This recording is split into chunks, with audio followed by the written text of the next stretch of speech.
बिस्मिल्लाहिर्रहमानिर्रहीम। अस्सलाम वालेकुम नादरीन, आप यूट्यूब चैनल देख रहे हैं। मैं इमरान खान हूँ। नादरीन, सबसे पहले और बड़ी ख़बर यह है कि बलूचिस्तान में जो ज़ियारत के शोधा हैं जिन्हें सड़कों पर रखा हुआ था गुज़िश्ता एक हफ़्ते से ज़ायद हो गए, अब वहाँ पे हुकूमत और लवाहिकीन के बीच में मुआहदा तय पा गया।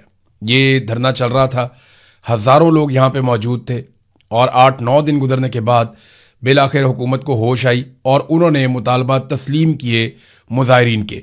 जो चीज़ें तय हो गई हैं वो मैं आपके सामने रख लेता हूँ। देखें, बड़े सादा सादा मुतालबात थे। जल्दी से मैं आपको मुतालबात बताता हूँ, फिर आपको बताता हूँ तस्लीम क्या कर लिया गया हुकूमत की जानिब से। नंबर 1, ज़ियारत वाक़े की तहकीकात के लिए बलूचिस्तान हाई कोर्ट के 2 जजों पर मुश्तमिल एक बाइख्तियार अदालती कमीशन कायम किया जाए। पहला मुतालबा ये था और ये कमीशन सानिया ज़ियारत के तमाम पहलुओं के बारे में शफाफ तरीके से तहकीकात करे और कमीशन जिसको भी जिम्मेदार ठहराए उनके खिलाफ बिला इम्तियाज़ कार्रवाई भी की जाए। तो बड़ा वाज़ेह तरीके से उन्होंने पहला मुतालबा रखा था। दूसरा मुतालबा था कि लेविस फोर्स बहाल की जाए, क्योंकि इनके बकौल जब से लेविस फोर्स को पुलिस में ज़म किया गया है उस वक्त से अमन व अमान की सूरत ख़राब हो गई। फिर एक मुतालबा किया गया कोयटा में, हरनाई में, ज़ियारत में, दुक्की में, पशीन, किला अब्दुल्ला, किला सैफुल्ला समेत इनसे जुड़े हुए तमाम इलाकों से मुसल्ला जत्थों का मुकम्मल सफाया किया जाए। फिर आखिरी मुतालबा था कि FC को शहरों से हटाया जाए और अगर अमन व अमान के क़याम के लिए उनकी ज़रूरत हो तो हर ज़िले के डिप्टी कमिश्नर के हुक्म के तहत मुकर्ररा मुद्दत के लिए किसी इलाके में उनकी तैनाती की जाए। बड़ा मसला यही है कि जो FC है या फ़ौज है वो जब शहरों के अंदर आती है तो शहरियों को प्रॉब्लम शुरू हो जाते हैं। वजह यह है कि फ़ौज कभी भी सिविलियन से डील करने के लिए ट्रेंड ही नहीं होती। मैं कोई फ़ौज की बुराई नहीं कर रहा, मैं आपको एक कॉमन चीज़ बता रहा हूँ। आप यहाँ बरतानिया के अंदर इनकी फ़ौज निकाल के आप शहरों में ले आएंगे तो थोड़े दिनों के बाद लोगों की फ़ौज के साथ लड़ाई हो जाएगी। आप ये काम अमेरिका में करेंगे, वहाँ पे भी लड़ाई हो जाएगी। फ़ौज क्योंकि हमेशा कंटोनमेंट्स में रहती है, फ़ौज छावनियों में रहती है, फ़ौज जो है वो अपनी बैरक्स में रहती है या बॉर्डर्स में रहती है, उसकी ट्रेनिंग नहीं होती सिविलियंस को डील करने के लिए। तो जब भी अभी वो सिविलियंस के इलाकों में आते हैं तो वो समझ नहीं पाते उस इलाके के बारे में, उन लोगों के बारे में, उनकी ज़रूरियात के बारे में, उनके साथ डील कैसे करना, इन चीज़ों के बारे में। तो वहाँ तसादुम होता है हमेशा। तो इसलिए हर जगह से ये मुतालबा, ऐसा नहीं है कि ये लोग फ़ौज से नफरत करते हैं, वजह यह है कि फ़ौज की ये ट्रेनिंग ही नहीं है, वो इस काबिल ही नहीं है कि वो पब्लिक के बीच में जा सके। तो पब्लिक डीलिंग उनका करने का काम नहीं है। इसीलिए तो कायदे-आज़म ने भी कहा था कि आप सिर्फ नौकरी करेंगे और पॉलिसी नहीं बनाएंगे, पॉलिसी जो है वो सियासतदान बनाएंगे। बहरहाल जो मुआहदा हो गया उनमें जो चीज़ें तय पा गई हैं वो मैं आपके सामने अभी रख देता हूँ। नंबर 1 तो फौरी तौर पर जो जिस चौक के अंदर ये एहतजाज हो रहा था, जिस फाटक के पास, ये कोयला फाटक था, इसका नाम अब तब्दील कर दिया गया है और इसका नाम शोहदा ज़ियारत के नाम से मंसूब कर दिया गया है। फौरी तौर पे इसका नोटिफिकेशन जारी कर दिया गया है। सानिया ज़ियारत की तहकीकात के लिए जुडिशल कमीशन तश्कील देने पर भी इत्तफाक कर लिया गया है और वज़ीर आला बलूचिस्तान की सरबराही में एक अमन व अमान की सूरत हाल पर अपोजिशन जमातों और मारे जाने वाले पुलिस एहलकारों के लवाहिकीन का एक मुश्तरका इजलास भी मुनक्कद किया जाएगा। मुआहदे के मुताबिक बलूचिस्तान के शहरी इलाकों में पुलिस फोर्स की इस्तेदाद, अफरादी कुव्वत और उनकी सलाहियतों में इजाफा किया जाएगा, उन्हें फैसिलिटेट किया जाएगा। देखिए, जब पुलिस को फैसिलिटेट करेंगे या पुलिस ताकतवर होगी तो फिर आप FC को वहाँ से निकालेंगे और उन्हें आप बॉर्डर पे ले जाएंगे जहाँ उनका काम है। लिहाजा ज़रूरी ये है कि पुलिस को आप मजबूत करें। यही काम खैबर पख्तूनख्वा में भी कहा जा रहा था लोगों की जानिब से, इवन पुलिस की जानिब से भी। फिर ये भी कहा गया कि जो लोग शहीद हुए हैं इन पुलिस एहलकारों को पॉलिसी के तहत शहीद करार दिया जाए, लवाहिकीन की कफालत की जाए, बच्चों की तालीम और मुआवजा जो है पॉलिसी के मुताबिक वो फराहम किया जाए और जो भी इनके ड्यूज़ बनते हैं वो इन्हें फौरी तौर पे जारी किए जाए। ये बहुत ज़रूरी है कि ये सब किया जाए, क्योंकि बाज़ औक़ात जो पिसे हुए तबकात हैं या गरीब पुलिस वाले हैं उनके साथ वैसा सलूक नहीं होता जो दूसरे शोहदा के साथ होता है। तो ये भी उनका एक मुतालबा था, ये फौरी तौर पे पूरा होना चाहिए। तो नाज़रीन, ओवरऑल हुकूमत ने अब मुतालबा तस्लीम कर लिए। ये पहले दिन कर लेते तो इतने दिनों तक शोहदा की लाशें सड़कों पर तो ना पड़ी रहती।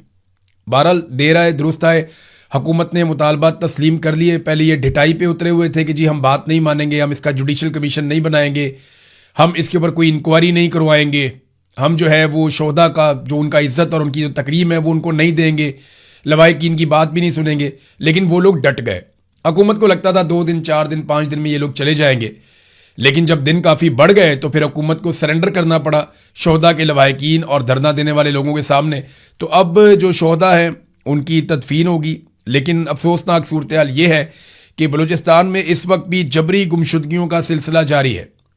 चंद सहाफ़ी जो हैं वो भी गायब हो गए हैं। चंद नौजवान, यानी रोज़ाना दो तीन खबरें आती हैं कि नौजवान बलूचिस्तान से लापता कर दिए जाते हैं।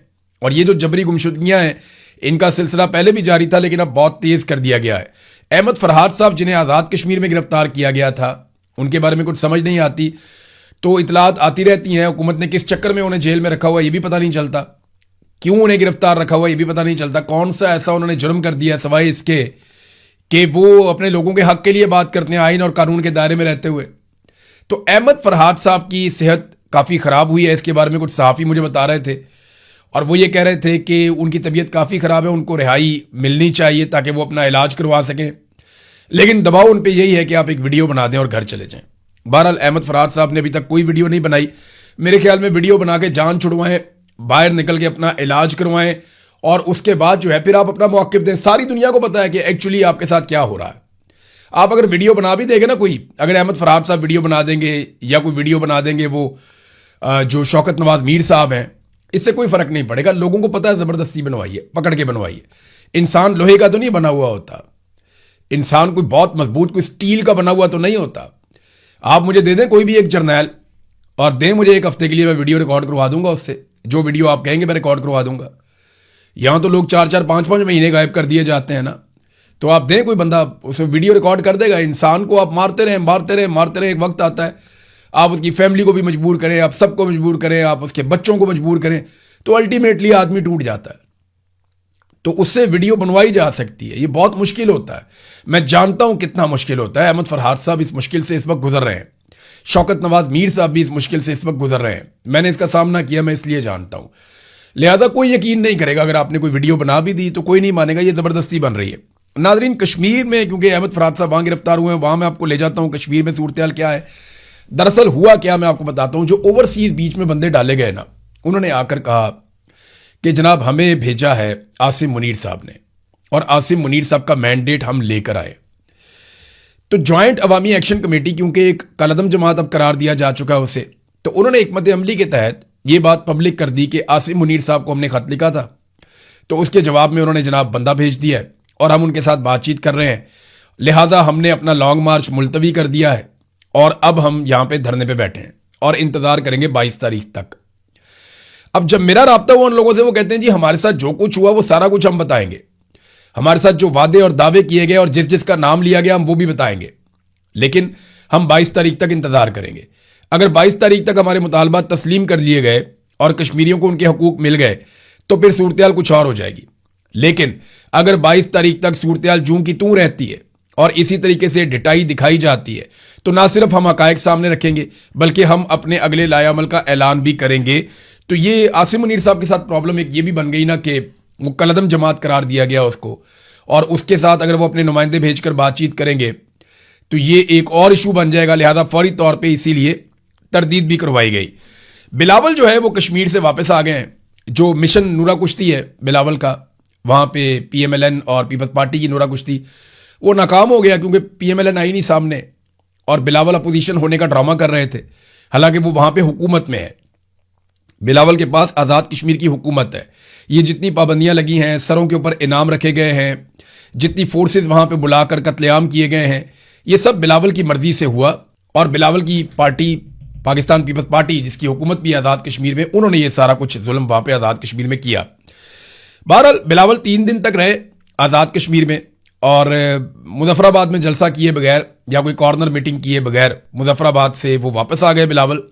हो सकता है दोबारा चले जाएं, कोई एस्टेब्लिशमेंट से इजाज़त मिल जाए।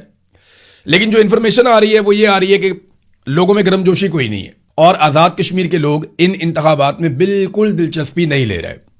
और बिलावल को इस बात का भी आइडिया है कि लोगों की तरफ से रद्द-ए-अमल आ सकता था। बहुत मुमकिन है किसी जगह पे कोई बंदोबस्त किया जाए, कोई माहौल बनाया जाए और वहाँ पे बिलावल जरदारी को हेलीकॉप्टर के जरिए से उतार कर कोई एक इंडोर किस्म का या एक मखसूस बंद माहौल के अंदर सिक्योरिटी के हिसार में एक आधा जलसा और करवा दिया जाए बिलावल का, ताकि पीपल्स पार्टी को कश्मीर में हुकूमत बनाकर दी जा सके। लेकिन अभी ऐसा कुछ दिखाई नहीं दे रहा है। पीएमएलएन तो आई नहीं मैदान में।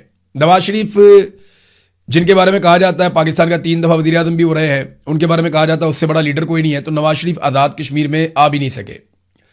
इससे पहले वो गिलगित बल्तिस्तान में आए नवाज शरीफ साहब, लोगों ने बिल्कुल रिस्पॉन्ड नहीं किया और मियाँ साहब को गिलगित बल्तिस्तान का दौरा अधूरा छोड़कर जाना पड़ा। अब मियाँ साहब जो है वो आज़ाद कश्मीर आ ही नहीं पा रहे। नवाज शरीफ को इस वक्त कंपेन के लिए आज़ाद कश्मीर जाना चाहिए था। कुछ अर्सा पहले उन्होंने आज़ाद कश्मीर के लोगों से मुलाकात की, जब टिकटों की तकसीम हो रही थी तब भी उन्होंने बातचीत की, और मियाँ नवाज शरीफ ने आज़ाद कश्मीर के लोगों को कहा कि मैं खुद आऊँगा आपकी कंपेन चलाने के लिए। अब वो बार बार बुला रहे और मियाँ साहब किधर गायब हैं किसी को कुछ पता नहीं। मियाँ साहब आज़ाद कश्मीर कंपेन के लिए जाने की बजाय इधर उधर की गेम कर चुके हैं और मियाँ साहब नहीं जा रहे आज़ाद कश्मीर, क्योंकि उन्हें आइडिया है कि वहाँ पे लोग टमाटर मारेंगे या वहाँ पे लोग ऐसी बेइज्जती करेंगे या पब्लिक रिस्पॉन्ड नहीं करेगी तो एक नई मुसीबत बन जाएगी। सिक्योरिटी इश्यूज हैं, बिलावल भी आगे, हो सकता है बिलावल को दोबारा मौका मिल जाए क्योंकि बिलावल को वहाँ पे हुकूमत भी बनाकर देनी है। फजलुर रहमान साहब के हवाले से जो एक उनकी और एस्टेब्लिशमेंट की नूरा कुश्ती चल रही है वो अभी जारी है। देखिए मैं नूरा कुश्ती उसको क्यों कह रहा हूँ, उसकी वजह यह है कि फजलुर रहमान साहब ने अभी तक फॉर्म 47 पर मिलने वाली जो जाली नशिस्तें हैं वो वापस नहीं की। ना उन्होंने एमएनए की सीटें छोड़ी हैं जो उनको जाली दी गई फॉर्म 47 पे, ना उन्होंने सेनेटर्स की वो सीटें छोड़ी हैं जो जाली सीटों के जरिए से उनको मिली, और ना उन्होंने सूबाई असम्बली की सीटें छोड़ी हैं, और ना ही फजलुर रहमान साहब ने वो मखसूस नशिस्तें वापस की हैं जो पाकिस्तान तहरीक इंसाफ से माले गनीमत के तौर पे छीन कर इस जाली सरकार ने और एस्टेब्लिशमेंट ने फजलुर रहमान साहब को तोहफे में दी थी। तो फजलुर रहमान साहब अगर तो वो चाहते हैं कि ये समझा जाए, ये मान लिया जाए कि फजलुर रहमान साहब एंटी एस्टेब्लिशमेंट हैं, तो फिर फजलुर रहमान साहब को फौरी तौर पे वो तमाम चीज़ें वापस करनी होंगी जो एस्टेब्लिशमेंट ने तोहफे के तौर पे फजलुर रहमान साहब को दी हुई हैं। चीज़ें वापस करें ताकि लोग ये समझें कि फजलुर रहमान साहब इनकलाबी हो चुके हैं। लेकिन अगर इमरान खान का मुकाबला करना है तो फजलुर रहमान को बहुत लंबा सफर तय करना पड़ेगा। हो सकता है आजकल में फजलुर रहमान पे कोई मुकदमा दर्ज कर दिया जाए, हो सकता है गिरफ्तार कर लिया जाए, हो सकता है थोड़ा प्रेशर डाला जाए और फजलुर रहमान को हीरो बनाने की कोशिश की जाए मजीद। लेकिन लोग पता कब मानेंगे? लोग तब मानेंगे जिस दिन फजलुर रहमान को और उनके सारे भाइयों को नाअहल कर दिया जाएगा, उनके बेटे को इलेक्शन के लिए नाअहल कर दिया जाएगा, जिस दिन फजलुर रहमान साहब की पार्टी में 15-20 हज़ार लोगों को इकट्ठा गिरफ्तार कर लिया जाएगा, कोई 35-40 हज़ार अफराद के ऊपर FIRs हो जाएंगी, जिस दिन फजलुर रहमान पे 300 मुकदमा दर्ज हो जाएंगे, जिस दिन फजलुर रहमान साहब की फैमिली को गिरफ्तार कर लिया जाएगा, जिस दिन फजलुर रहमान साहब की पार्टी के कारकुनान 8-8, 10-10 हज़ार की तादाद में पकड़ के जेलों में भर दिए जाएंगे, जिस दिन फजलुर रहमान साहब की पार्टी के लोगों को जबरी तौर पे गुमशुदा किया जाएगा, उनकी पार्टी का इंतखाबी निशान छीन लिया जाएगा, उनकी पार्टी की रजिस्ट्रेशन ख़त्म कर दी जाएगी और उनकी पार्टी के लोगों को अगवा करवा के उनसे बयान दिलवाए जाएंगे कि मेरा फजलुर रहमान साहब की पार्टी से या फजलुर रहमान से कोई ताल्लुक नहीं है, पाक फौज जिंदाबाद। जब इस किस्म के बयानात आएंगे तो फिर हमें लगेगा कि शायद अब फजलुर रहमान साहब इमरान खान साहब वाले रास्ते पे चल रहे हैं या वो इनकलाबी बनने जा रहे हैं। जिस दिन फजलुर रहमान समेत उनकी सीनियर क़यादत सारी की सारी जेल में चली जाएगी ना, जब फजलुर रहमान साहब को जेल में बिल्कुल ऐसे रखा जाएगा जैसे एक कैद तन्हाई है, फजलुर रहमान साहब किसी को मुलाकात नहीं कर पाएंगे, ना उनकी आप तस्वीर देख पाएंगे, ना आप उनकी वीडियो देख पाएंगे, ना आप फजलुर रहमान साहब का कोई आवाज़ सुन पाएंगे, तो फिर ऐसा महसूस होगा कि जैसे फजलुर रहमान साहब अब इनकलाब के रास्ते पे चले। तो फजलुर रहमान साहब के लिए मशवरा ये है कि ये बहुत लंबा और कठिन सफ़र है, आपसे नहीं होगा। आपने बड़ी पुरसाइश ज़िंदगी गुजारी है, आप स्टेटस को का हिस्सा है, आपके बड़े अच्छे ताल्लुकात हैं सबसे, आप ताल्लुकात बनाकर रखें, लोग आपकी बातों में नहीं आएंगे। ये नूरा कुश्ती कुछ भी नहीं बेचती। अगर आपने इमरान खान बनना है तो इमरान खान वाली कुर्बानियां आपको देनी पड़ेंगी। नंबर 2, अगर आप ये कहते हैं कि आप इनकलाबी बन गए हैं तो मिलिट्री एस्टेब्लिशमेंट की तरफ से दिए गए तोहफे यानी फॉर्म 47 की सारी सीटें, चाहे वो सेनेट की हैं, कौमी असम्बली की हैं, सूबाई असम्बली की हैं या मखसूस नशिस्तें, वो सारी नशिस्तें आप वापस करें और साथ ही साथ आप 26वीं और 27वीं आईनी तरमीम के लिए और पाकिस्तान में रजीम चेंज ऑपरेशन करने के लिए इमरान खान साहब से और पूरी कौम से माफ़ी मांगें। तो फिर तो फजलुर रहमान साहब बात बन जाएगी। देखिए फजलुर रहमान साहब की जगह जो असल में बंदा लड़ाई लड़ गया ना, वो जावेद हाशमी साहब है। जावेद हाशमी साहब को गिरफ्तार किया गया, 79 साल उनकी उम्र है, यानी 80 साल के होने वाले हैं। उनकी सालगिरह का दिन था और जिस दिन उनकी सालगिरह थी उस दिन जावेद हाशमी साहब को उनके घर से गिरफ्तार किया गया। ये आदमी वाकई अपने ज़मीर का कैदी है, ये वाकई एस्टेब्लिशमेंट का बागी है और मुजामत का एक मीनार है। जावेद हाशमी। आप देखें ना, नवाज शरीफ कितना बदकिस्मत है। इस आदमी ने, नवाज शरीफ जब मुल्क छोड़ के चला गया डील करके परवेज मुशर्रफ से, तो ये आदमी तब भी डटा रहा, ये खड़ा रहा नवाज शरीफ के साथ, इसने लंबी जेलें काटी। लेकिन आज उसी नवाज शरीफ की बेटी की हुकूमत है पंजाब में, और भाई की हुकूमत है वफाक में, और उसी जावेद हाशमी को उसके घर से गिरफ्तार किया जाता है। कमाल नहीं कर दिया नवाज शरीफ ने, नवाज शरीफ की बेटी ने और उसके भाई ने। ये बेफैज खानदान है। ये कल को अभी ये बाजवा के खिलाफ बोलते हैं, इससे पहले औरों के खिलाफ बोलते थे, मुशर्रफ के साथ डील की, फिर मुशर्रफ के खिलाफ बोलते रहे, अभी ये कल को आसिम मुनीर के खिलाफ भी बोलेंगे। आजकल तो ये हर वक्त ये कहते हैं ना, आसिम मुनीर ये हैं वो हैं, कल को ये आसिम मुनीर के खिलाफ भी बोलेंगे, आप ये याद रखिएगा। जावेद हाशमी साहब ने जो आखिरी ट्वीट किया, वो ट्वीट जावेद हाशमी साहब का जर्नैलों के बारे में था, और उन्होंने कुछ मिसालें देकर याया खान की या बाकी जर्नैलों की उन्होंने बताया किस तरीके से पाकिस्तान को तबाह बर्बाद किया गया, और उन्होंने कहा कि आज भी उसी रास्ते पे आप लोग चल रहे हैं। तो उसके बाद अचानक से फिर गिरफ्तारी के लिए सारा सिस्टम मुतहर्रिक हो गया, और बिलाखिर जावेद हाशमी साहब को गिरफ्तार कर लिया गया। अगर कोई इस वक्त इनकलाबी है तो जावेद हाशमी है, मौलाना फजलुर रहमान नहीं है। 1000 मौलाना फजलुर रहमान निकलते हैं एक जावेद हाशमी में से, और जावेद हाशमी अपने मुंह से कह चुके हैं कि जो तकलीफें और जेल इमरान खान ने काटी है मैंने कभी नहीं काटी, या इतनी तकालीफ तो हमने भी कभी नहीं देखी। नाज़रीन, पेट्रोलियम मसनूआत की कीमतों में इजाफा कर दिया गया। लगे हाथों में आपको बता देता हूं कितना इजाफा किया गया, कैसे इजाफा किया गया। एक नया फार्मूला लेकर आई है हुकूमत। एक तो जो डीजल है उसकी कीमत में इजाफा किया गया 31 रुपए से जायद, और पेट्रोल 5.5 रुपए। तो 31 रुपए से जायद डीजल की कीमत में इजाफा किया गया उस वक्त जब किसान को डीजल की जरूरत होती है। बहरहाल इन्होंने इजाफा कर दिया और आम आदमी की कमर में एक और छुरा घोंप दिया। लेकिन एक नया काम भी किया इन्होंने किया यह कि अब रोजाना की बुनियाद वाला फार्मूला है। यानी पहले तो यह होता था ना कि 15 दिन के बाद पेट्रोलियम मसनूआत की कीमतें कम होंगी या ज्यादा होंगी तो उसका फैसला हो जाता था, लेकिन अब रोजाना की बुनियाद पर यह फैसला हुआ करेगा। यानी आज पेट्रोल की कीमत बढ़ाई है, कल थोड़ी सी कम करके परसों फिर बढ़ा सकते हैं, फिर बढ़ा सकते हैं, फिर बढ़ा सकते हैं। तो रोजाना की बुनियाद के ऊपर ये पेट्रोलियम मसनूआत की कीमतों को कम या ज्यादा कर सकते हैं। और ये करते हुए उन्होंने कहा जी हमने अवाम के ऊपर कोई बोझ नहीं डाला। और जब ये वुज़रा प्रेस कॉन्फ्रेंस कर रहे थे ना, तो उस वक्त सामने जो लोग बैठे हुए थे वुज़रा की प्रेस कॉन्फ्रेंस में, उनकी शक्लें सहाफ़ी भी नहीं पहचानते। आप अंदाजा करें कि 2 वजीरों ने प्रेस कॉन्फ्रेंस की, और यहां पे अली परवेज मलिक थे और अता तारड़ थे। ये 2 लोग प्रेस कॉन्फ्रेंस कर रहे हैं, और इनकी प्रेस कॉन्फ्रेंस में सामने ऐसे लोग बैठे हुए हैं जिन्हें कोई पहचानता ही नहीं है। यानी उनमें से कोई जर्नलिस्ट नहीं है। इस्लामाबाद के जर्नलिस्ट से मैंने पूछा, मैंने कहा ये कौन लोग हैं? उन्होंने कहा यार पता नहीं, ये कोई मुलाजिम है किसी महकमे के, इनको लाके यहाँ बैठा दिया है, और सहाफ़ियों के बगैर ही इन्होंने प्रेस कॉन्फ्रेंस खड़का दी है। यानी अब ये सहाफ़ियों से भी डरना शुरू हो गए, इनके ये हालात हो गए। तो अपने चंद बंदे छोटे मोटे बुला के तो इन्होंने ये प्रेस कॉन्फ्रेंस कर दी, जनाब अब रोजाना की बुनियाद के ऊपर हम पेट्रोलियम मसनूआत की कीमतें बढ़ाएंगे, आम आदमी के ऊपर हम बोझ नहीं डाल रहे। ये एक तरफ दावा, और दूसरी तरफ लेवी कितनी है? 80 रुपए। 80 रुपए तो इजाफी लेवी वसूल कर रहे हैं, बाकी टैक्सेस अलग हैं, और कह रहे हैं कि हम आम आदमी पे बोझ नहीं डाल रहे टैक्सों का।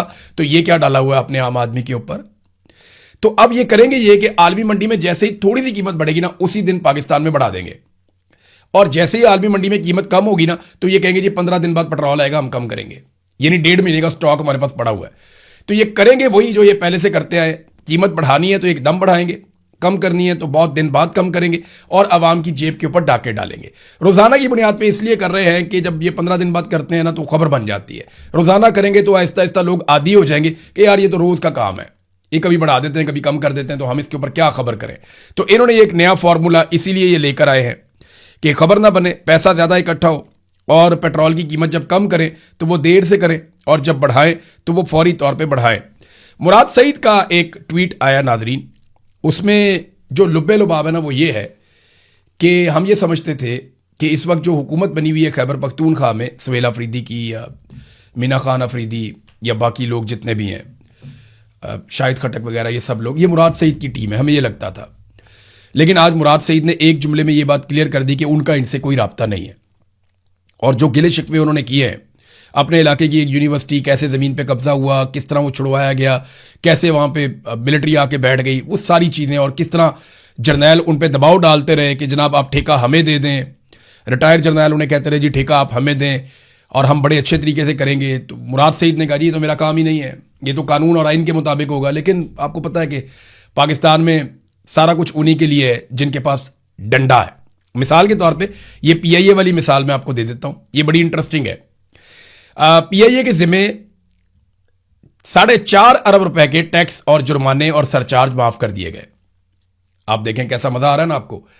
10 अरब रुपए का पीआईए पहले बेचा, 14 अरब रुपए से जायद की प्रॉपर्टी साथ दे दी, और अब उसके 4.5 अरब रुपए के जुर्माने, टैक्सेस और जो सरचार्ज हैं वो भी माफ कर दिए गए। तो देखें ना, जब आप किसी को तोहफा देते हैं तो ऐसे देते हैं। फौजी फाउंडेशन और उनके दीगर साथी पीआईए को ले गए। अब जब से उन्होंने लिया है, पीआईए पे नवाजिशात, अनायात, सब कुछ उनको दिया जा रहा है। और बाकी एयरलाइंस इसका मुकाबला कैसे करेंगी? ये भी एक प्राइवेट एयरलाइन है, बाकी भी प्राइवेट एयरलाइंस है, तो वो कैसे इसका मुकाबला करेंगी? ये सवाल तो अपनी जगह पे अभी तक खड़ा है। नाज़रीन, अब तक के लिए इतना ही। अपना ख्याल रखिएगा, अपने चैनल का भी। अल्लाह हाफ़िज़।